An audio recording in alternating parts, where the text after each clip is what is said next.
Hello everyone, welcome back to my channel. आज हम financial management का एक नया चैप्टर डिस्कस करेंगे जो कि है वैल्यूएशन ऑफ बॉन्ड्स। इससे पहले हमने time value of money discuss किया था, कुछ प्रैक्टिकल क्वेश्चंस हमने सॉल्व किए थे। आज हम स्टार्ट करेंगे वैल्यूएशन ऑफ बॉन्ड्स के साथ। Now before starting the chapter थोड़ा सा इसका बेसिक डिस्कस कर लेते हैं। किसी भी कंपनी के अंदर कैपिटल जो है वो दो तरीके का यूज किया जाता है, एक होता है ओन कैपिटल, दूसरा होता है बोरोड कैपिटल। जो बॉन्ड्स है वो एक इंस्ट्रूमेंट है, एक सोर्स है जिससे कंपनी कैपिटल रेज कर सकता है। Generally long term source capital use कर सकता है। जो फाइनेंस लगता है कंपनी के अंदर वो शॉर्ट टर्म सोर्स भी होता है, लॉन्ग टर्म सोर्सेज भी होता है। तो बॉन्ड्स जो है वो एक जरिया है, एक सोर्स है जिससे कंपनी कैपिटल रेज कर सकता है। अब मैंने यहाँ पे बॉन्ड्स के कुछ इंपॉर्टेंट पॉइंट्स लिखे हैं, उसके साथ फीचर्स है, कैरेक्टरिस्टिक्स ऑफ बॉन्ड्स है और क्लासिफिकेशन ऑफ बॉन्ड्स है। तो let's see what bonds are. सबसे पहले bond is a long term debt instrument और सिक्योरिटी। बॉन्ड एक लॉन्ग टर्म फाइनेंशियल इंस्ट्रूमेंट है, एक सोर्स है जिससे हम कैपिटल रेज कर सकते हैं कंपनी के लिए। Next is it can be issued by government, public sector companies and private sector companies. तो तीनों ही ये बॉन्ड्स जो है वो इशू कर सकते हैं। गवर्नमेंट भी इशू कर सकता है, पब्लिक सेक्टर भी इशू कर सकता है और प्राइवेट सेक्टर भी इशू कर सकता है। बस डिफरेंस ये है कि गवर्नमेंट के इशू किए गए बॉन्ड जो है उसमें डिफॉल्ट का रिस्क बहुत कम रहता है, जबकि अगर बात आप पब्लिक सेक्टर कंपनीज की करो और प्राइवेट सेक्टर कंपनीज को करो तो उसमें डिफॉल्ट का रिस्क कंपैरेटिवली बहुत ज्यादा होता है। जो प्राइवेट कंपनीज बॉन्ड्स इशू करती है उसे हम कहते हैं डिबेंचर्स। यानी ये वैल्यूएशन ऑफ बॉन्ड्स और डिबेंचर्स भी हम इसे कह सकते हैं। प्राइवेट कंपनीज जब बॉन्ड्स इशू करती है तो उसे डिबेंचर्स कहा जाता है। अब ये डिबेंचर्स जो कंपनीज इशू करती है वो सिक्योर्ड भी हो सकते हैं और अनसिक्योर्ड भी हो सकता है। एज आई सेड कि वहां पे डिफॉल्ट का रिस्क ज्यादा है, रिस्क ज्यादा इन्वॉल्व होता है और ये डिबेंचर्स जो इशू किए जाते हैं वो सिक्योर्ड भी हो सकते हैं और अनसिक्योर्ड भी हो सकते हैं। The rate of interest on bonds and debentures is generally fixed and known to the investor. अब जैसे हमने कहा कि एक लॉन्ग टर्म सोर्स है कैपिटल रेज करने का, तो जब हम बैंक से भी लोन लेते हैं तो लोन के साथ प्रिंसिपल अमाउंट के साथ हमें इंटरेस्ट भी पे करना पड़ता है।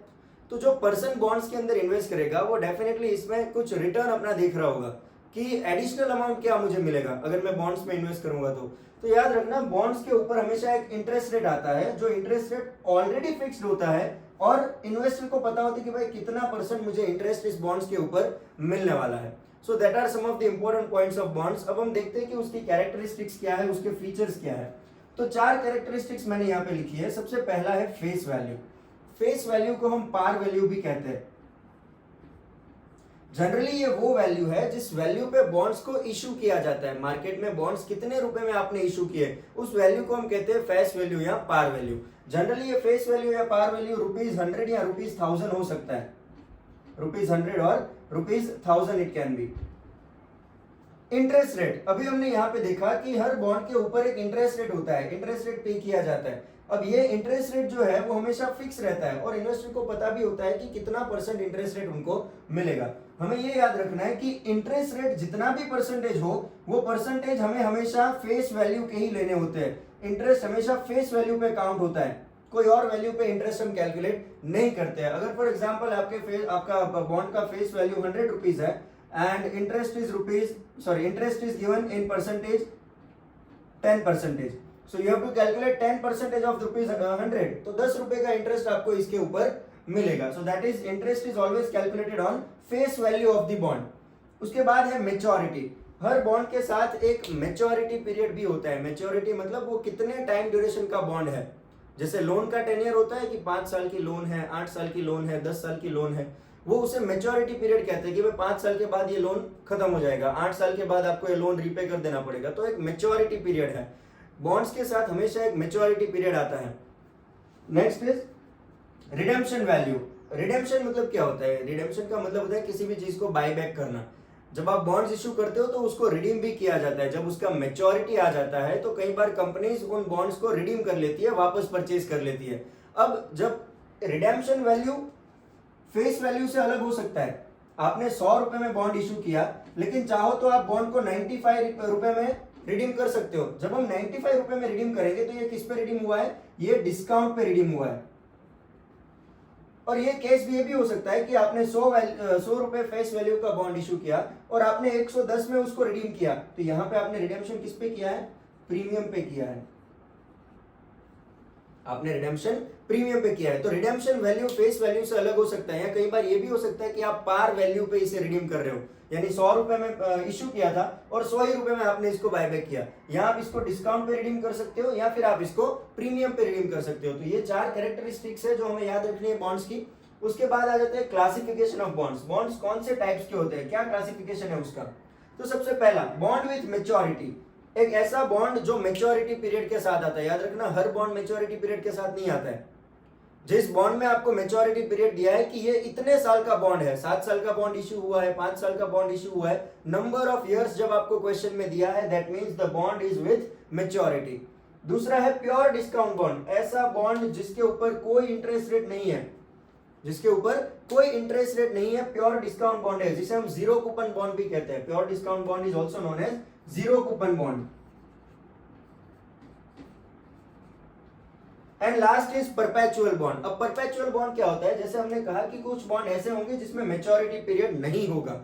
ऐसे बॉन्ड जिसका मेच्योरिटी पीरियड नहीं पता है, कितने टाइम ड्यूरेशन का बॉन्ड है वो नहीं पता है, उस बॉन्ड को हम कहते हैं perpetual bond.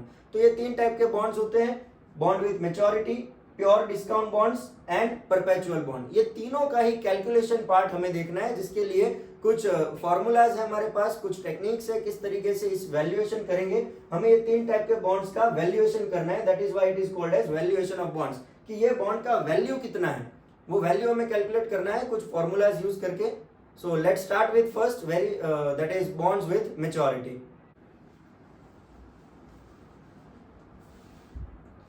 So let's start with valuation of bonds with maturity. Very first one here, bonds with maturity, यानी हमने maturity का मतलब अभी समझा। When number of years is given, question में आपको बोला है कि bond कितने years का है। So this number of years n can be 5 years, 5 साल का bond हो सकता है, 7 years it can be, 8 years it can be, 10 years it can be, whatsoever. When number of years is given in the question, that means that that question is of bonds with maturity. दो case हो सकते हैं यहाँ पे। पहला case जहां पे interest is payable annually, हमने कहा कि हर बॉन्ड के ऊपर इंटरेस्ट रेट पे किया जाएगा। जनरली ये प्रैक्टिस रहता है कंपनीज का कि इंटरेस्ट जो है वो ईयरली भी पे कर सकता है और सेमी एन्युअली भी पे कर सकता है। सेमी एन्युअली का मतलब हाफ ईयरली, यानी साल में 2 बार इंटरेस्ट रेट मिलेगा। अब 2 केस हमने यहाँ पे डिस्कस करने हैं। पहला केस जब इंटरेस्ट रेट एनुअल होगा, यानी साल में एक ही बार इंटरेस्ट मिलेगा, एक बार इंटरेस्ट मिलेगा, उस केस में हम वैल्यूएशन ऑफ बॉन्ड कैसे करेंगे। तो हमें यहाँ पे कैलकुलेट क्या करना है, सबसे पहले B0 हमें कैलकुलेट करना है, that is valuation of bond. Bond का वैल्यू जिसे हम रिप्रेजेंट करते हैं B0 से। फॉर्मूला हो जाएगी B0 is equal to interest multiplied by present value factor annuity into bracket RN plus BN multiplied by present value factor RN। बहुत simple formula है, अच्छे से समझना। जब इंटरेस्ट एन्युअली पे होता है, हमें पता है कि बॉन्ड के साथ इंटरेस्ट भी मिलेगा और प्रिंसिपल अमाउंट भी मिलेगा। जैसे लोन के ऊपर इंटरेस्ट भी पे करना पड़ता है और प्रिंसिपल अमाउंट भी पे किया जाता है, वैसे ही बॉन्ड के साथ भी, बॉन्ड जब इशू होता है तो इन्वेस्टर को इंटरेस्ट भी मिलता है और प्रिंसिपल अमाउंट भी मिलता है। यानी इंटरेस्ट को हमने मल्टीप्लाई किया है प्रेजेंट वैल्यू फैक्टर एन्युइटी। क्यों? क्योंकि इंटरेस्ट एक ऐसी वैल्यू है जो मैच्योरिटी पीरियड तक कुछ सालों के लिए सेम अमाउंट हर साल आपको मिलेगा। अगर आपको बोला है कि इंटरेस्ट आपको 10% मिलना है, 100 रुपए का बॉन्ड है, value of the bond is 100, face value 10% is interest, bond is for 3 years। So in that case face value आपका 100 हो गया। इंटरेस्ट हमें पता है किसका कैलकुलेट करना है, फेस वैल्यू का कैलकुलेट करना है। सो 100 मल्टीप्लाइड बाय 10%, तो 10 रुपए का इंटरेस्ट आपको मिलेगा। लेकिन ये इंटरेस्ट आपको आने वाले 3 साल के लिए मिलेगा, क्योंकि बॉन्ड कितने साल का है, 3 साल का है। यानी फर्स्ट ईयर में आपको 10 रुपए मिलेगा, सेकेंड ईयर में आपको फिर 10 रुपए मिलेगा, थर्ड ईयर में आपको फिर 10 रुपए मिलेगा। तो अगर इसका मुझे प्रेजेंट वैल्यू निकालना है तो मुझे किससे मल्टीप्लाई करना पड़ेगा, प्रेजेंट वैल्यू फैक्टर एन्युइटी। हम एन्युइटी कंसीडर करते हैं जब हर साल एक ही सेम अमाउंट आपको मिलेगा, then that question is of present value factor annuity. अगर मैं इसका एन्युइटी वैल्यू निकाल लूं, इंटरेस्ट का एन्युइटी वैल्यू निकाल लूं, तो वो केस हो सकता है। उसमें हमें क्या ऐड करना है कि इंटरेस्ट के साथ साथ आपको प्रिंसिपल अमाउंट भी पे करना है। प्रिंसिपल अमाउंट यहाँ पे कितना होगा, 3 साल के बाद आपको 3 साल तक इंटरेस्ट तो मिलेगा, लेकिन 3 साल के बाद आपको इंटरेस्ट के अलावा 100 रुपए वैल्यू भी मिलेगा, 100 रुपए मिलेगा, that is principal amount. Done. और प्रिंसिपल अमाउंट तो एक ही बार मिलता है मैच्योरिटी के टाइम पे। जब आपका बॉन्ड मैच्योर होगा, 3 साल के बाद मैच्योर होगा, तो 100 रुपए आपको प्रिंसिपल अमाउंट मिलेगा, उसके अलावा 3 साल के लिए 10-10 रुपए आपको इंटरेस्ट मिलेगा। अगर इसका वैल्यूएशन करेंगे तो क्या होगा formula, interest multiplied by present value factor annuity.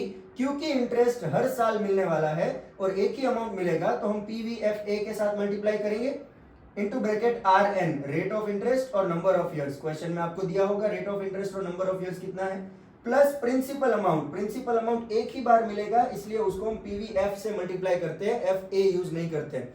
यहाँ पे हम एन्युइटी यूज नहीं कर सकते क्योंकि प्रिंसिपल अमाउंट तो एक ही बार मिलेगा। अब जब एक ही बार मिलेगा तो कौन सा हम यूज करेंगे value, PVF table value into bracket R N. ये केस हो गया जब एनुअल इंटरेस्ट मिलता है तब। दूसरा केस ये हो सकता है कि आपको इंटरेस्ट सेमी एनुअली मिल रहा है, हाफ ईयरली इंटरेस्ट मिल रहा है। अब अगर हाफ ईयरली बोला जाए यानी साल में 2 बार इंटरेस्ट मिलेगा। अगर मैं कहूं कि इंटरेस्ट 10% है, एक साल का इंटरेस्ट 10% है, साल में 2 बार मिलेगा, तो 6 महीने का इंटरेस्ट कितना हो गया 5%। वही हमें यहाँ पे करना है। B0 same valuation of bond निकालना है। इंटरेस्ट 2 बार मिल रहा है तो इंटरेस्ट को क्या कर दिया मैंने, इंटरेस्ट डिवाइडेड बाय 2। यहाँ पे एक ही बार मिल रहा था साल में एक बार इंटरेस्ट मिल रहा था तो इंटरेस्ट रखा है। साल में 2 बार इंटरेस्ट मिल रहा है तो इंटरेस्ट डिवाइडेड बाय 2 हो गया, multiplied by present value factor annuity. अब यहाँ पे ब्रैकेट में आर और एन जो है, आर और एन में भी तो डिफरेंस आएगा। रेट ऑफ इंटरेस्ट जैसे मैंने कहा कि अगर 10% इंटरेस्ट है, 10% इंटरेस्ट है तो उसको हम यहाँ पे डिवाइड कर देंगे इंटरेस्ट डिवाइडेड बाय 2, यानी 5% इंटरेस्ट हो जाएगा। यहाँ पे भी रेट ऑफ इंटरेस्ट को क्या करेंगे हम, डिवाइड कर देंगे 2 से, क्योंकि रेट ऑफ इंटरेस्ट हमें 2 बार मिलने वाला है साल के अंदर। Number of years will be multiplied by 2। अगर मैं कहूं कि n आपका n जो है वो 3 इयर्स दिया है, n इज गिवन 3 इयर्स। अब एक साल में 2 बार इंटरेस्ट मिलेगा तो n को मुझे मल्टीप्लाई करना पड़ेगा, यानी अगर यहां पे देखा जाए तो 3 साल का 3 बार इंटरेस्ट मिलेगा। यहां पे देखा जाए तो 3 साल का इंटरेस्ट कितनी बार मिलेगा, 3 मल्टीप्लाइड बाय 2, 6 बार आपको इंटरेस्ट मिलने वाला है 3 साल में।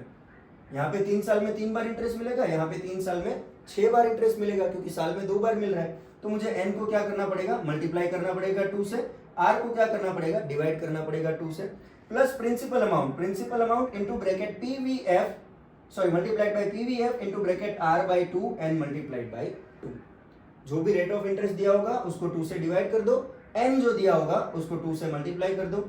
यहाँ पे इंटरेस्ट को भी आधा करना पड़ेगा क्योंकि साल में 2 बार इंटरेस्ट मिल रहा है, तो इंटरेस्ट डिवाइडेड बाय 2। तो ये 2 फॉर्मूलाज है बॉन्ड्स विथ मैच्योरिटी की। अब इसके हम कुछ प्रैक्टिकल क्वेश्चंस देखते हैं। I hope you are clear with the formula.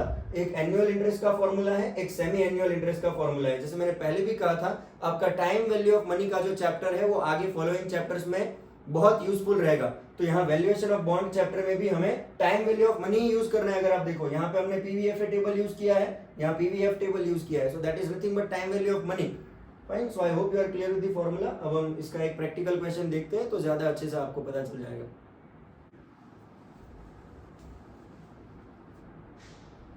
Alright, सो एक प्रैक्टिकल क्वेश्चन हम देखते हैं valuation of bonds with maturity का। So question is given here, you have just bought a 10% ₹1000 bond with 7 years maturity. सबसे पहले values define कर लेते हैं, क्या क्या चीजें दी है यहाँ पे।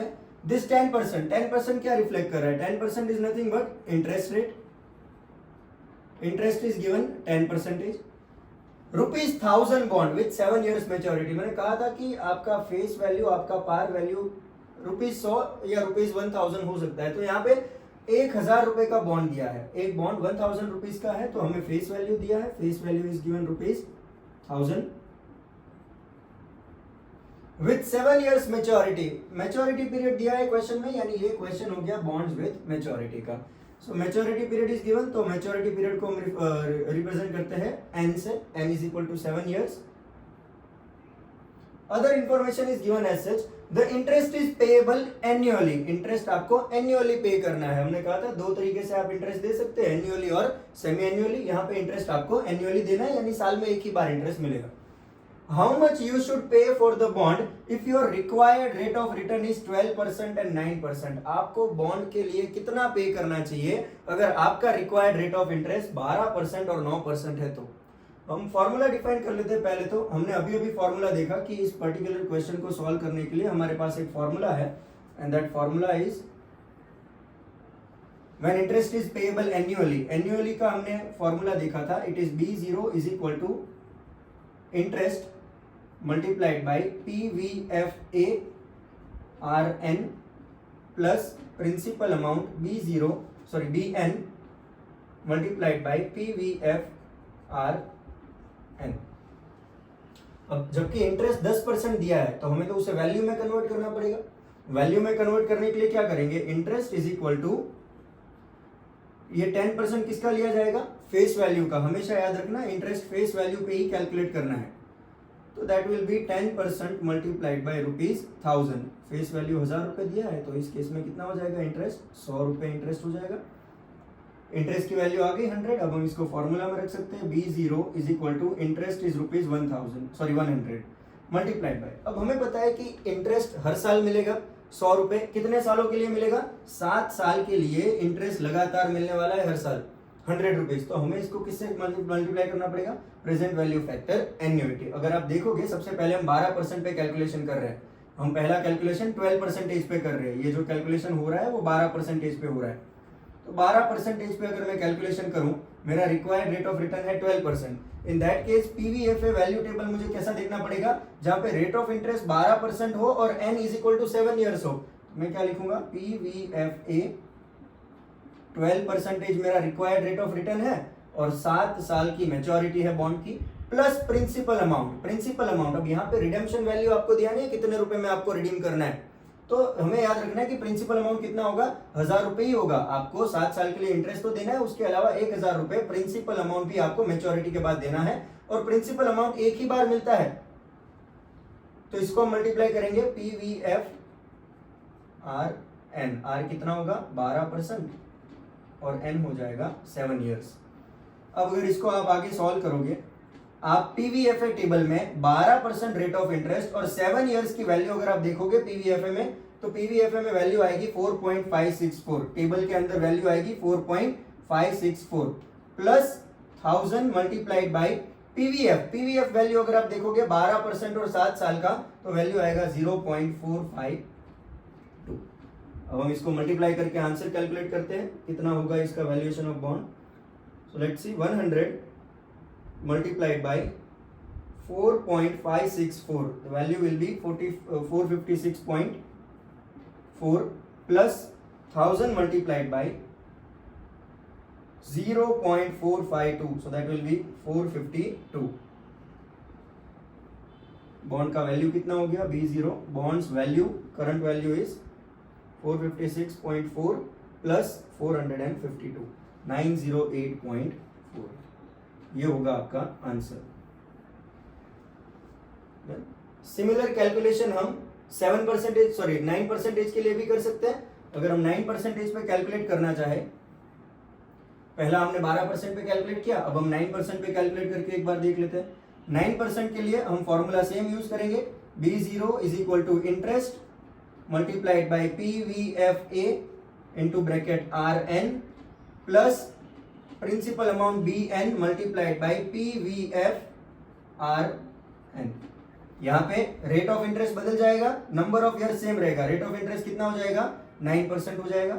इंटरेस्ट का वैल्यू हमने अभी कैलकुलेट किया, इंटरेस्ट कितना मिल रहा है, इंटरेस्ट तो देखो इंटरेस्ट का वैल्यू तो दिया है 10%, वो 10% ही रहेगा। वो आपको 12 और 9% नहीं लेना है। आपका रिक्वायर्ड रेट ऑफ रिटर्न 12% और 9% है, इंटरेस्ट तो आपको 10% ही लेना है, तो इंटरेस्ट तो सेम ही रहेगा। 100 multiplied by PVFA, rate of interest किस केस में हो जाएगा 9%, नंबर ऑफ ईयर सेम रहेगा 7 plus principal amount 1000 multiplied by PVF, rate of interest 9%, number of years 7।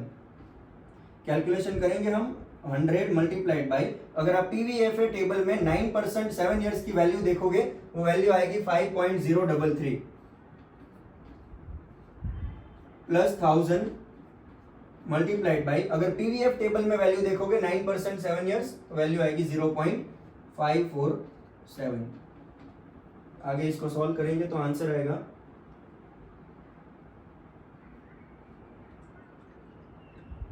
that will be 100 multiplied by 5.033 503.3 plus 1000 multiplied by 0.547, so that will be 547। दोनों को add करोगे आपका answer आएगा 547 plus 10503.3, so answer will be 1050.3। ये होगा आपका 9% का answer. तो इस तरीके से हम कैलकुलेशन कर सकते हैं वैल्यूएशन ऑफ बॉन्ड का, जब बॉन्ड विथ मैच्योरिटी दिया हो। क्वेश्चन के अंदर एनुअल इंटरेस्ट रेट का हमने कैलकुलेशन देखा, एक क्वेश्चन हम सेमी एनुअल इंटरेस्ट रेट का भी देखेंगे, तो आपका फॉर्मूला और कैलकुलेशन जो है वो थोड़ा क्लियर हो जाएगा।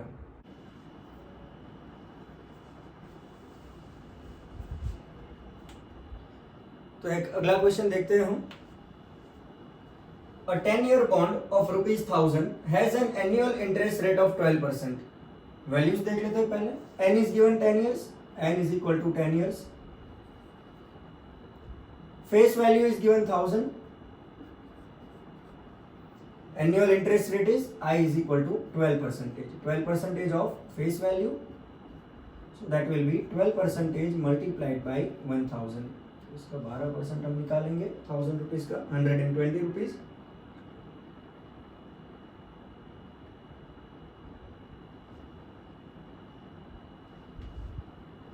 ₹120 will be my interest. The interest is payable half yearly. Interest half yearly पे करना है, सेमी एनुअल इंटरेस्ट पे करना है। अगर मुझे हाफ ईयरली इंटरेस्ट पे करना है, हाफ ईयरली इंटरेस्ट कितना हो जाएगा? Half yearly interest is equal to 120 divided by 2। अब इंटरेस्ट कितना हो जाएगा? 60 रुपीज। आप इसको फॉर्मूला में भी लिख सकते हैं या आप अलग से इंटरेस्ट को 60 कैलकुलेट करके भी रख सकते हैं। अब हमें कैलकुलेशन करना है, if your required rate of return is 12% and 16%, what is the value of the bond? क्या वैल्यू होगा बॉन्ड का जब आपका रिक्वायर्ड रेट ऑफ रिटर्न 12% है और 16% है? तो सबसे पहले 12% पे कैलकुलेशन करते हैं एट 12%। सेमी एनुअल इंटरेस्ट है, यानी फॉर्मूला में थोड़ा डिफरेंस आएगा। अगर हम देखें फॉर्मूला क्या हो जाएगा? B0 is equal to interest divided by 2 multiplied by PVFA into bracket R/2 N multiplied by 2 plus BN multiplied by PVF into bracket R/2 N multiplied by 2।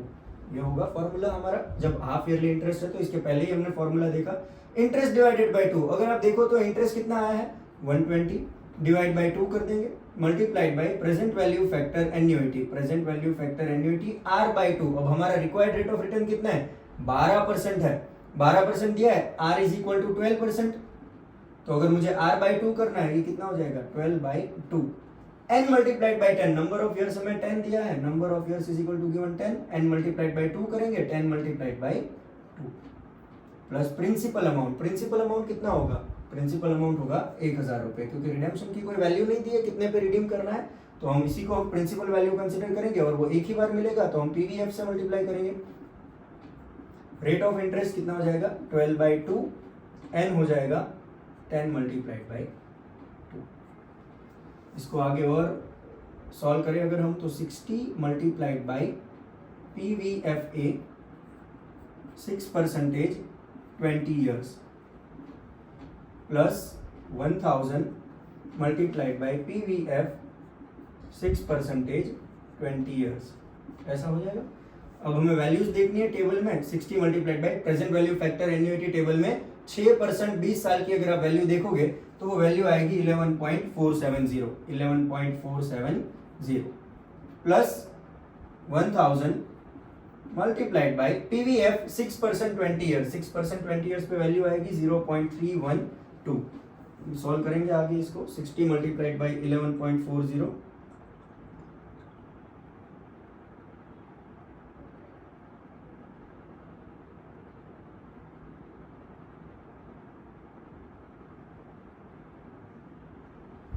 that will be 688.2 plus 312. So your answer will be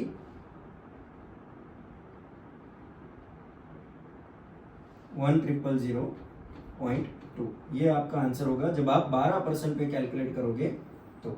उसी तरह हम calculation 16% पे भी कर सकते हैं। हमें दो कैलकुलेशन करने हैं, 12% के साथ और 16% के साथ। अब हम 16% पे अगर कैलकुलेट करें एट 16%, तो R दिया है 16%, R/2 कितना हो जाएगा? 8%। N दिया है 10 ईयर्स, N मल्टीप्लाइड बाई 2 कितना हो जाएगा? 20 ईयर्स। अब सिंपली इसको फॉर्मूला में रखना है, फॉर्मूला सेम रहेगा। हम यहीं से स्टार्ट करते हैं। 60 मल्टीप्लाइड बाई PVF A 8% और 20 साल प्लस 1000 मल्टीप्लाइड बाय PVF 8% और 20 साल। So if you look at the value, annuity value table में देखोगे आप PVFA में 8% 20 साल का वैल्यू आपका आएगा 9.818 प्लस 1000 मल्टीप्लाइड बाय 8% 20 साल का वैल्यू आएगा 0.215।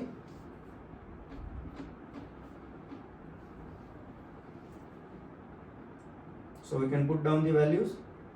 60 multiplied by 9.818 वैल्यू होगा 589.08 प्लस 1000 मल्टीप्लाइड बाय 0.215 तो ये होगा 215। आगे और इसको हम सॉल्व करेंगे तो आंसर होगा 589.08 प्लस 215, आंसर विल बी 804.08। सो इस तरीके से हम कैलकुलेशन कर सकते हैं सेमी एनुअल इंटरेस्ट जब आपको मिल रहा है। तो दोनों ही टाइप के क्वेश्चंस हमने देख लिए, एक जहां पे आपको एनुअल इंटरेस्ट रेट मिल रहा है, दूसरा जहां पे आपको सेमी एनुअल इंटरेस्ट रेट मिल रहा है। तो I hope you are clear with the question and also the answer.